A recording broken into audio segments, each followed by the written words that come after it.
宇轩，我们都知道中国的财政状况非常非常差，现在没有想到是，中国的政府竟然对这种高收入的网红展开审计跟罚款，什么概念？就是那些网红们去跳什么上车舞的，通通去查你有没有逃漏税。我心想他们很辛苦，我们之前讲过啊，打赏也没有多少钱。结果我一查惊呆了，其中一个5000万粉丝的网红竟然被查多少？他被罚款新台币1亿元。现在中国的网红，中国的直播都在干什么的？这好像没有办法，这个割韭菜割到云端上面去。然后我们都知道，因为中国针对一些企业，甚至会远洋渔业、远洋捕捞，然后开始大规模的针对这些我们讲商业行为的进行去收割，包括刚他们重新课税，跟着重复课税或者是追税。但是赵尔啊，韭菜总会割完，对，地上的韭菜割完了怎么办？往空中割。所以你知道吗？它规定多离谱的规范，它是说针对这种网络行为，它要求说，第一个你要正向引导，再第二个你不能有性暗示，动作也不能太亲密，第三个这我实在受不了哈，你要有才艺，对，就你红没有意义哦，你不能瞎红，我还要规定你这个红的合不合格，至少要去弹钢琴，要一个技能在，对，我不能只卖我自己的脸，卖我很好笑，对，卖你很帅，你好笑也是一种才艺啊，就不能卖你很帅，对，好像是好笑艺人嘛，对，然后说你上赵尔，你粉丝那么多。长得帅不行，你不能只靠脸蛋。哦，这样的，我要会讲冷笑话。对，你要跟吕国珍一样。然后再来，他说这个舞蹈，我跟你讲，我受不了。这根本就胡说八道，你知道他说什么吗？他说你要跳舞哦，可以哦。你说我有才艺，我可以跳舞，可以吗？他说不行，你要跳2个8拍以上，就是你大概要跳，大概我们讲大概将近2分钟。对，还说你不能浓妆艳抹，也不能磨皮。我想说你还怎么活？为什么？来，我们之前是跟大家介绍那个什么月亮湖啦，包括有一些中国女团，对不对？然后大家都仔细观察，他们有一个很神奇的现象哈，也就是说他们的人体比例很像阿凡达，跟正常人类不一样。也就是他们腿长大概170公分，身长大概30公分。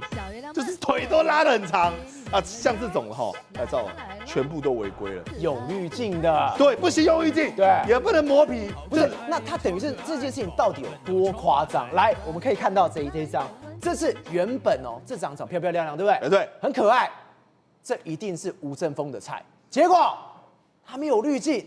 这完全是不一样的人吧？对，我跟你讲你仔细看来这个导播，你看滤镜有没有？看一直在切换，一直在切换。原本呢是我们讲的白富美，那白富美呢就是正峰的菜，结果呢切换这样的，你会发现哇，它的真面目。那你像这个我们讲，各位这就完全是骗人的。对，来你看右边这个很像什么古代小说里面走出来的这个美女，对不对？对，这个在跟我开玩笑吧？对，我讲这个我就要控告他诈欺了，这个我就支持中国政府抓，因为这差太离谱了吧？修理破啦！照了，这根本就长不一样嘛。来，你看这个也是看起来来看，这已经不是化妆或变脸的问题了，好不好？这是不同人，对，好不好？就不同人，你完全没有办法认出来。那像这种我们讲劣行的行为这个只是我们讲美颜而已。你知道更离奇是什么吗？他们这里有一些怪招，比如说你像有一个女子她突然间坐在一个椅子上，然后前面摆一堆瓶子，你知道干嘛吗？她在投壶。是在投壶，就是说直播观众跟他讲说，我要你投小的葫芦，我要你投大的葫芦，我要你投保特瓶，我要你投什么，然后他就要真的用投壶。但是呢，这个未来会被禁，为什么？因为官方会跟你讲说，你这个胡来，乱七八糟这个东西我们讲的不入流，所以你知道吗？中国就很矛盾，这种东西他要给人家禁，那明明就是中国传统文化，那这个东西我就直接禁一禁算了。为什么？因为这叫我打扮的像一个什么阿拉伯联合大公国里面的这个我们讲的酋长对。结果呢，他这个有没有倒弹珠？你知道为什么倒弹珠吗？比如说他弹珠上会写，就是你抖内之后，你就可以有自己的弹珠。对，他就把它一次把所有抖内弹珠撒下去之后，里面就有什么步步高升啊，然后大吉大利啊，他的这个春联写得够丑，丑到不行，这羞辱中国字。虽然他简体字已经够丑了，还有猪八戒。对啊，那你知道在干嘛吗？这个一句话就讲完了，他们在互相残杀。就我这直播在铲沙，就我是猪八戒，我是孙悟空，我把你抖那我就把我沙子铲过去，然后所以他在比说两边看谁抖的比较多，谁就可以一直把对方怎么讲互相铲那个沙，这没有那 make no sense 嘛。但我想这个就真的是江湖传人了，厉害。你看有一个莫名其妙的，很像不知道女子还男子在路边呢开始在那边高歌一曲，你看载歌载舞。跳得很厉害，然后唱得很好听，然后你说宇轩你都不放声音给我听，不是，他本来影片就这样，他没有声音的，对他假唱，他就对准。对，现在中国真的所有直播是群魔乱舞，是不是？就空仓啊，就是我跟你讲，他们很多光怪陆离的怪现象，因为直播真的太好赚了。你像这个，我们讲这个网红，他没有，我也不知道他在红什么，他叫周周真可爱，但我们觉得他一点都不可爱。然后他的粉丝有5000多万，赵和啊，你知道他逃漏税总共加起来，他总共要罚多少钱吗？总共包括他自己逃的漏税，以及1.5倍的罚金，他加起来呢，将近快要1.13亿。这就是我刚刚讲的最离谱的那一个1.13亿台币。他到底赚多少钱？如果你今天税加罚款，等于说，你原本赚的钱可能到2-3亿台币嘞，甚至以上啊，对，搞不好更多啊。所以他赚了好几亿啊。所以你看，就是有这种高端的人会被狙击嘛，因为中国现在连直播都是人形化社会。那你看哦，他说总共到目前为止，他们开始在割这种双高收入高净值的哈，大概割了到目前为止，光是网红1818名，总共69亿台币。所以对他们讲也是不小补啊。为什么外媒呢对这件事情这么关切？你知道吗？你看，随着财政压力加剧，中国对高收入网红敞开审计。他说这是2025年哦，也就是去年才开始哦。开始呢，针对包括纳税人2022年到2024年呢，他翻一些大数据，然后呢，把我们讲的数十亿的美金进行追缴，而其中有很大一部分呢，就是来自这种网红经济。因为呢，他们现在呢把目光呢，比如说盯上我，除了刚刚讲那个1亿多之外，像你看这个这个也是一个女生，她说她是3000万的网红，对，结果呢，她叫做我们讲的彭16，为什么？她说3年来，我很喜欢这个用字，她说偷税。台湾是用什么？逃税或者漏税，也就是我是故意不去缴，或者是呢我是因为呢想要把它逃过。但中国觉得说这个钱本来就是国家的钱，所以他说这个叫偷税。他这名词一置换之后，民众对他就很愤怒，因为你是偷东西嘛。来，总共216万人民币呢被追缴罚款，共计415万。各位啊，这个夯不啷当加起来快2000万哦。陈峰，今天有一件事情，大家真的是全部人看傻眼。我们知道台湾人最恨的是什么？诈骗。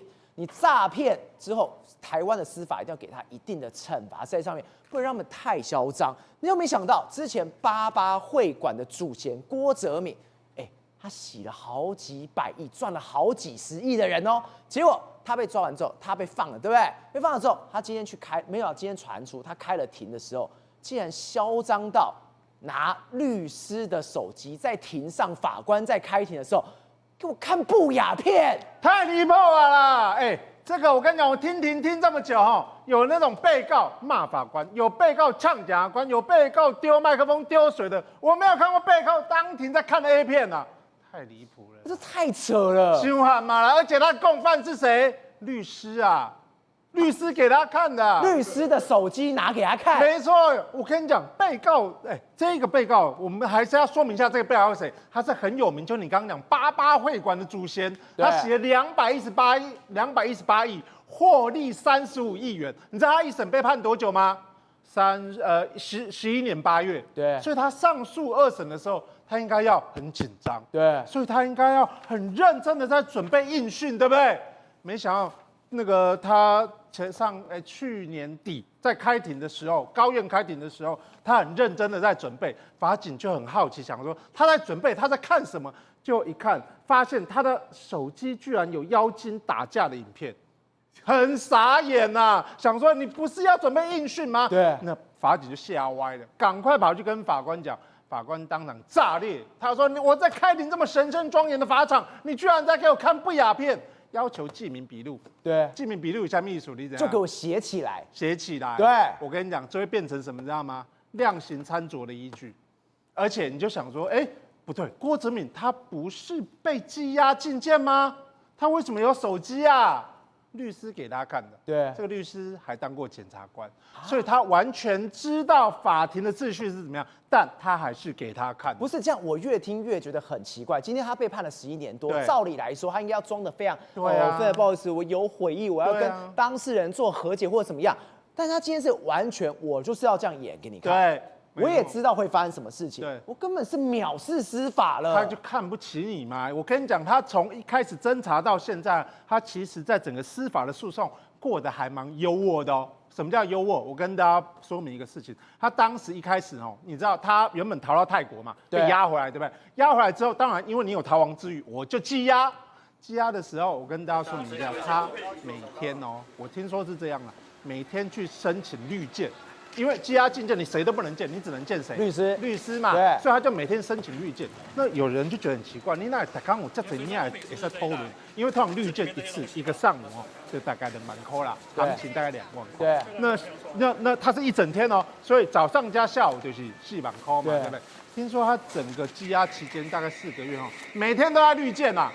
你知道每天律见是什么意思吗？当然不会再讨论案情啊，而且有目击的人说，他跟律师2个人就坐在律见室里面，都不聊天，也不讨论案情，2个人就在那边这边发呆。你知道为什么吗？为什么？因为律见室是整个北所唯一一个有冷气的地方。他每天花4万块在绿建室吹冷气，吹冷气。所以你想看看哦，当时他被侦查的时候，他的财产已经被检察官扣押了，他到底哪来的钱？钱也太多了吧！所以惊动检察长，检察长在移审的时候还特别续明这一条，然后要求法院继续羁押禁见。所以也就是因为他之前过得太优渥，才导致他接下来才会就移审之后继续被羁押禁见。对，那我们的司法对他这么样的优渥哈，看一下去年台湾诈骗集团骗走多少钱？这个光是有报案的就893亿元。对，然后有多少人受害吗？16.2万件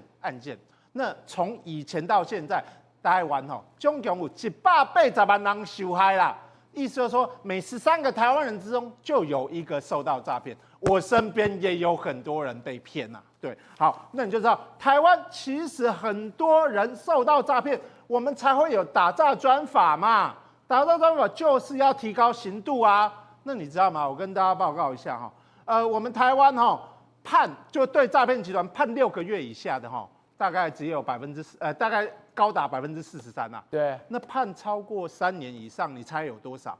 不到0.5啊。对，所以意思就是说，我们台湾的这个法官对于诈骗犯原则上还是属于轻重。为什么？因为刑责是1到7年，如果你要判刑，你应该从中间刑就是4年判起。可是没想到，居然只有0.5%的诈骗集团的人判到3年以上，你就知道。所以台湾其实对诈骗集团是非常的吞忍哈。那我还是要强调，如果你不论你的你的立法再怎么样严峻，但如果你的法官不好好的、认真的判严刑峻法的话，诈骗集团的首脑永远在背后笑你司法无能。云峰哥，我们现在司法到底出了什么问题？我们刚刚讲到，在法庭上面看不雅片已经非常扯，结果之前政府不是一直推新南向政策吗？跟你讲，这真的不用玩下去了。你看到今天最新的一个判决。这一名是在2020年杀掉马来西亚女大生的这个凶嫌叫做梁玉志，1审、2审跟1审都是死刑，就没想到跟2审的时候，怎么变成无期徒刑？结果这家伙还敢在法庭上说谢谢法官，这谁不气啊？对他当然要谢谢法官啦，因为他杀了一个人，而且他涉嫌性侵害，然后呢还抢走他的财物，结果呢他果然不用死。过去在台湾曾经有一句话。台湾的司法不会让你失望，果然，你看现在从大法官到下面，你不觉得这些的法官都不知道脑袋在想什么吗？大法官视线已经实质废死了，对，你要一路绿灯你要每一个都是3个法官都判死，好不容易这个事情1审、2审跟1审都判死刑，我们觉得终于正义得以伸张的时候，结果没有，结果跟2审竟然判无期徒刑，他就逃死了，所以呢他不用死刑了，当然要谢谢法官，但是我们要告诉大家。这个人有多么的可恶，他叫梁玉志，他就是为了睡醒他自己的兽欲，结果呢，他就在这个铁轨旁边等女学生，然后在等的时候呢，他还准备了什么？准备了尼龙绳，然后呢打了一个绳结，等到女孩子来的时候呢，就把她给用那个绳子给把她绑走，绑走之后呢，就涉嫌性侵，然后又杀了她，杀了她之后呢，没有悔改还把她的手机、钱包拿去帮自己的摩托车加油，然后呢。1审判他死刑，2审判他死刑，跟1审都判死刑。那为什么会有跟2审呢？因为法官说，他绑了绳子，难道就代表他是预谋吗？我在想，法官先生、法官大人，你绑了绳子，对，你在那边等了半天，终于等到了一个落单的女孩子，你觉得她不是预谋？什么才是预谋？对，我告诉大家，台湾为什么台湾司法会令人家失望？我们的法界就一直想办法要帮这些人讨死。1审判死刑，2审判死刑，跟2审也判死刑，为什么还是没办法让他判到最后呢？对，因为他们如果有问题的时候呢，一点点的问题，他就要去找专家证人。对，兆和哥，你可能小时候有什么状况，你可能那时候思绪不周，你可能是一时冲动，你要现在慢慢找证人。这一次的专家证人，我觉得要给棒，给谁？开船、台全医院跟嘉南疗养院。你要是在高雄跑过新闻，你就知道了。如果你听无线电听到被送开船呢，你就知道可能精神方面有状况。对，结果呢，你找了专家证人来之后呢，这些专家证人讲得非常的好，什么意思？清楚明白，他梁玉智 OK 的，他没有精神方面的疾病。对，然后呢？被告有高度再犯的风险，高度再犯的风险哦。你法院找了专家证人，证人告诉你说他有高度再犯的风险，那你是不是应该相信专家证人？当然、啊，那不然你找他干嘛？对。然后呢，还有一个重点哦，你想想看哦，他是属于教化困难的对象，重中之重就是什么？因为梁玉智非常的年轻，所以你如果不是让他判死刑、执行死刑的话，会有什么状况？很快。1检、2检、3、4、5、6、7、8检，减刑大赦，到最后你知道吗？很快就出来了。他可能25年、30年又出来了。不用啦，大哥，不用25、30年啦。我告诉你，改个名字很快就出来了。然后他那个时候在哪里犯案？在南部犯案。对，改个名字到台北来了。然后呢，换个造型，你会看出他是谁吗？你又看不出他是谁了。所以为什么这件事情让人家那么多悲愤？而令人最难过的是谁？他的妈妈。女大学生的妈妈写了签字文，我们觉得真的是很令人很汗颜啊！人家来台湾念书，我们没有好好的照顾人家，没有给他安全的读书环境，然后折磨到现在几年了，1审、2审跟1审跟2审，然后最后得到了这个结果。他写了一篇文章，他说来台湾求学是为了要拥有大好的前程，因为他的残暴私欲、杀人、性侵。还抢劫，在异乡遭受如此恐怖的折磨后惨死，女儿的生命就没了，凶手就活着，这叫我们怎么接受？他还讲哦，如果连这样的罪行，就是我们刚才讲的，你就是预谋嘛，你就是杀人嘛，你就是性侵嘛，那社会的正义究竟何在？家属坚决反对这样的判决结果，并希望能够透过法律途径继续争取正义。这个案子就为什么荒谬？荒谬在于没有一个人觉得他可以教化。对。法院连一个专家证人都找不出来可以教化，那你到底为什么相信他可以教化？而且玉峰哥最关键是什么？第一个，法官认为什么？第一个，他不是非罪严重的犯罪。第二个事情说什么？像你刚刚讲，他没有预谋犯案，但是检方已经把证据全部都拿出来了。这家伙梁玉智，他甚至在犯案的前1个月也犯下了性侵未遂案件，而且他没有被抓到，就是因为没有被抓到，他才去找了这个马来西亚的女大生，随机找的哦。这些绳结等等，那这些东西在法官眼里，在最高院的法官眼里，全都不是个屁吗？其实这真的是很让人难过的一件事情。如果我们在某一个环节把他给抓住了，那就没事了。梁玉智他真的就是一个很糟糕的人，对，他已经在这个马来西亚女大学生犯案前1个月，他想要去性侵别人，然后未遂。未遂之后呢，他竟然修改他的犯罪计划。对，他觉得不能够被人家抓到的时候呢，他再重新找了另外一个地点，然后找了另外一个地点，又准备了绳结。其实我觉得我们现在讨论的这些东西你用常识来判断，你就会知道这个人就是预谋。宏观取材，厘清真相，犀利精准，深入剖析，时刻掌握关键新闻时事，不漏接。老时段，新气象，我是钟浩和，关键时刻2.0，全新出击。